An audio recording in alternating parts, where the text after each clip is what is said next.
Hello. आज हम BCom part 3 विपणन के सिद्धांत पेपर 1 के टॉपिक उपभोक्ता के क्रय व्यवहार के सिद्धांतों का वर्णन कीजिए। उपभोक्ता के क्रय व्यवहार के सिद्धांत, theories of buying behaviour of consumer. उपभोक्ता के क्रय व्यवहार के बारे में समय समय पर अनेक विद्वानों ने भिन्न भिन्न सिद्धांत प्रतिपादित किए हैं, पर अभी तक किसी एक सर्वसम्मत व एकीकृत सिद्धांत पर सहमति नहीं बन पाई है।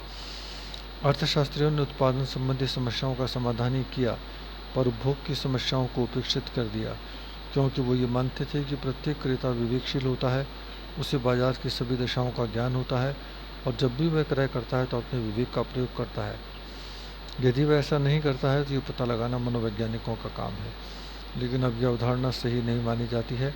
यदि उपभोक्ता विवेक का प्रयोग नहीं करता है तो इसका कारण पता लगाने का संयुक्त उत्तरदायी अर्थशास्त्री, समाजशास्त्री, मनोवैज्ञानिक और आचरणवादी वैज्ञानिकों का है। यहाँ कुछ प्रश्न हैं। नंबर 1, उपभोक्ता एक विशेष प्रकार का व्यवहार क्यों करते हैं? नंबर 2, उपभोक्ता द्वारा सदैव एक जैसा व्यवहार क्यों नहीं किया जाता है? नंबर 3, उपभोक्ता व्यवहार में परिवर्तन क्यों होता है और उसका विपणन पर क्या प्रभाव पड़ता है?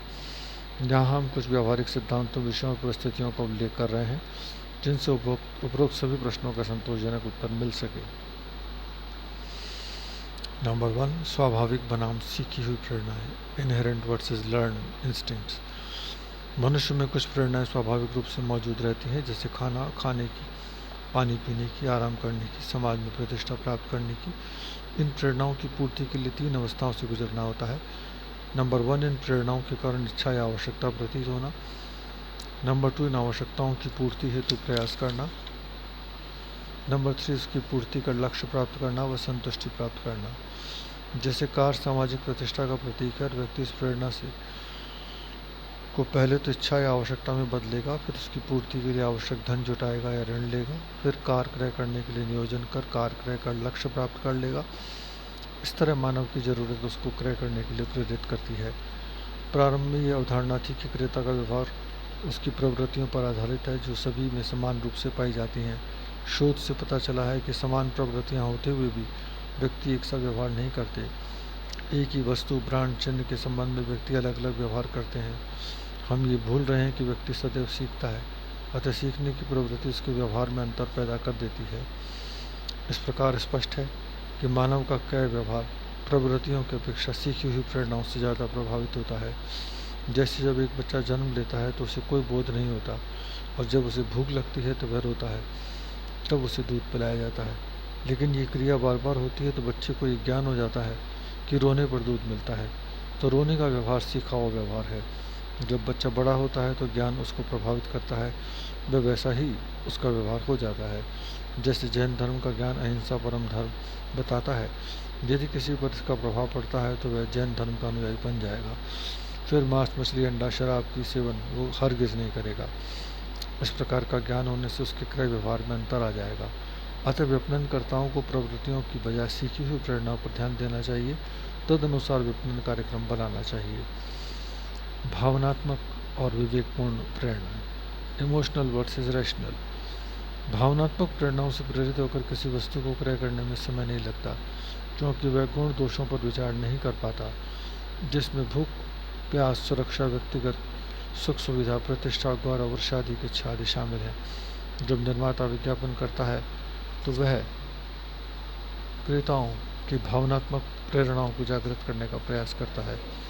विवेकपूर्ण प्रेरणाओं में एक क्रेता किसी वस्तु या सेवा को क्रय करने में अपेक्षाकृत अधिक समय लेता है, क्योंकि वह गुण दोषों पर विचार करने के बाद निर्णय लेता है। विवेकपूर्ण प्रेरणाओं में टिकाऊपन, मितव्ययिता, कार्यकुशलता, सुख सुविधा आदि को शामिल किया जाता है। स्पष्ट है कि विवेकपूर्ण क्रय में सावधानी के साथ तर्कपूर्ण ढंग का अनुसरण किया जाता है, लेकिन भावनात्मक क्रय में भावना की प्रतिक्रिया स्वरूप क्रय किया जाता है। लेकिन कभी कभी ऐसी स्थिति भी आ जाती है कि जब दोनों विवेकपूर्ण और भावनात्मक प्रेरणाओं से प्रेरित होकर क्रय किया जाता है। जैसे रेफ्रिजरेटर डबल डोर भावनात्मक प्रेरणा से क्रय किया जा रहा है, पर किसी ब्रांड विशेष का रेफ्रिजरेटर क्रय करना, स्टार रेटिंग, बिजली की कम खपत, अंदर सुविधाओं के अनुसार विवेकपूर्ण क्रय करता है। कई बार ये दोनों प्रकार की प्रेरणाओं के संयुक्त परिणाम से भी क्रय किया जाता है। व्यक्ति का ज्ञान, आर्थिक स्थिति भी इसे प्रभावित करते हैं। थर्ड है उपभोक्ता चल बनाम उत्पाद ऑब्लिक वस्तु चल। Consumer variable versus product variable. इसके अंतर्गत ये माना जाता है कि उपभोक्ता का व्यक्तित्व और वस्तु की विशेषताएं ये दोनों चल क्रेता के मनोविज्ञान को प्रभावित करते हैं। प्रेरणा अधिक सहायक नहीं होती है, यह निगौण भूमिका निभाती है। उपभोक्ता की आदत, उसका ध्येय और उसकी प्रज्ञा शक्ति उसको भिन्न भिन्न परिस्थितियों में भिन्न भिन्न व्यवहार करने के लिए प्रेरित करते हैं।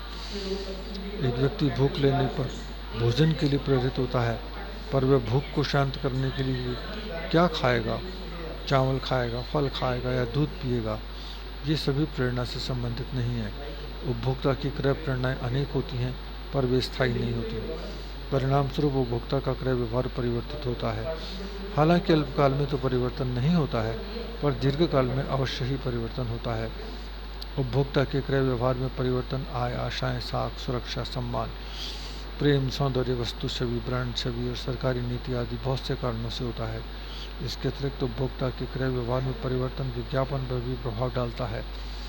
अतः हम कुछ परिस्थितियों की चर्चा कर रहे हैं जो उपभोक्ता के क्रय व्यवहार में परिवर्तन ला देती हैं और उनका विपणन पर प्रभाव पड़ता है। सब पॉइंट ए, अंतःप्रेरणा क्रय, इम्पल्स बाइंग। अंतःप्रेरणा क्रय से आशय उस क्रय से है जो बिना सोचे समझे देखा और क्रय कर लिया पर आधारित होता है। हॉकिंस ईस्टर्न के अनुसार बिना बहुत कुछ सोचे क्रय किया जाना अंतःप्रेरणा क्रय है, अर्थात अंतःप्रेरणा की आवाज़ उठी और क्रय कर लिया। लेकिन उस स्थान पर कुछ अन्य वस्तुएं भी दिखाई देती हैं जिनका मूल्य कम है, आकर्षक है या पसंद की प्रतीत होती हैं, तो उन्हें भी क्रय कर लेता है। जैसे कपड़े पसंद आए, खिलौना, पुस्तक उपयोगी लगी, क्रय कर लिया। इस प्रकार उपभोक्ता के अंतःप्रेरणा क्रय करने में उसकी व्यय योग्य आय, डिस्पोजेबल इनकम का बड़ा हाथ होता है। आजकल बड़े बड़े डिपार्टमेंटल स्टोर्स में अलमारियों में वस्तुएं सजी रहती हैं, उन्हें देखकर भी क्रय व्यवहार प्रभावित होता है। विक्रय संवर्धन, पैकेजिंग, प्रदर्शन आदि में भी परिवर्तन करना पड़ता है। सब पॉइंट बी, सुविधा की इच्छा, डिज़ायर ऑफ कन्वीनियंस। उपभोक्ता को क्रय करने योग्य आय व आराम के समय में वृद्धि होने के कारण वह चाहता है कि वस्तु उसके घर के पास ही दुकान या स्टोर पर मिल जाए। उसको वस्तु विभिन्न स्वरूप और आकारों में मिले। वस्तु का पैकेजिंग विभिन्न आकारों और मात्राओं में हो ताकि आवश्यकता अनुसार क्रय किया जा सके। वस्तु उचित समय पर खरीदी जा सके। वस्तु का पैकेजिंग ऐसा हो कि आसानी से संग्रहित की जा सके, परिवहन और भी सुरक्षित और सुविधाजनक हो। यदि संभव हो तो स्वचालित हो। वस्तु के मूल्य सुविधानुसार हो, उधार सुविधा भी हो। उपरोक्त वर्णित उपभोक्ता की सोच का विपणन पर प्रभाव पड़ता है। अतः निर्माता को चाहिए कि वे उत्पाद नियोजन करते समय इन बातों को ध्यान रखें। विज्ञापन, विक्रय संवर्धन और व्यक्तिगत विक्रय में भी इन बातों का समावेश करें। आराम के समय में वृद्धि, इंक्रीज लेजर टाइम। क्रेता के आराम के समय में वृद्धि होने का विपणन पर बहुत प्रभाव पड़ता है। यह आराम के समय क्रय की जाने वाली वस्तुओं की मांग में वृद्धि करता है, अन्यथा कमी करता है। अतः विपणनकर्ता को यह पता लगाना चाहिए कि क्रेता अपना समय कब कैसे बिताते हैं, उस समय का उपयोग करने के लिए किन किन वस्तुओं और सेवाओं का उपयोग करते हैं। नेक्स्ट, अनुरूप होने की इच्छा, डिज़ायर फॉर कन्फर्मिटी। व्यवहार में देखा गया है कि उपभोक्ता में ये होड़ लगी है कि दूसरों के पास जो वस्तु है वह मेरे पास भी हो। मोबाइल, गाड़ी, घड़ी, गॉगल्स, कपड़े, मकान, टीवी और रहन-सहन की अन्य चीज़ें। अनुरूप होने की इच्छा क्रय व्यवहार में परिवर्तन ला देती है। परिणाम स्वरूप विपणन में ऐसी वस्तुओं की प्रधानता हो जाती है जिनके लिए उन वस्तुओं और सेवाओं को स्थान स्थान पर विक्रय के लिए उपलब्ध कराना आवश्यक हो जाता है। लास्ट है, उन्नत रुचि और विशेषता की इच्छा, upgraded taste, desire for elegance. उपभोक्ता की क्रय करने वाली आय में वृद्धि होने पर उनकी रुचियों में इस प्रकार परिवर्तन कर देती हैं कि वे उन्नत रुचियों के स्वभाव वाले व्यक्ति बन जाते हैं, विशिष्टता की ओर अग्रसर होने लगते हैं, अपने आप को अलग दिखाने वाले बन जाते हैं। इनका विपणन पर प्रभाव पड़ता है।